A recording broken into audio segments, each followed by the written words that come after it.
додгоҳи низомии шаҳри Душанбе муҳокимаи як афсари нирӯҳои марзбониро шурӯъ мекунад, ки ба гуфтаи муфаттишон бо рафтори бади худ як сарбозро ба худкушӣ расондааст. Дафтари озодиҳои шаҳрвандӣ, як созмони ҳомии ҳуқуқи башар дар Тоҷикистон, рӯзи 6 март хабар дод, ки муҳокимаи афсар Саидовё рӯзи 7 март шурӯъ мешавад. Доситонов афсари воҳиди нирӯҳои марзбони Кумитаи амнияти миллиро бар асоси моддаи 143 кодекси ҷиноӣ ба шиканҷа муттаҳам мекунанд. Дафтари озодиҳои шаҳрвандӣ бо такя ба парванда навиштааст: Саидов худсарона нақши муфаттишро ба худ гирифта, 2 сарбозро ба дуздии амволи низомӣ муттаҳам кардааст ва аз онҳо хостааст пули зиёни расондашударо ҷуброн кунанд.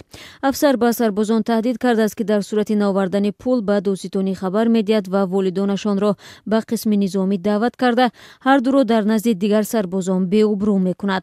Ба навиштаи дафтари озодиҳои шаҳрвандӣ, Ҷаҳонгир Қурбонов, яке аз ин сарбозони қаторӣ, ба таъхирҳои пайваста ва бадрафторӣ тоб намеорад ва моҳи сентябри соли 2016 худкушӣ мекунад. Дар Тоҷикистон бадрафторӣ бо сарбозон дар сафи нирӯҳои мусаллаҳ як мушкили ҷиддӣ боқӣ мемонад.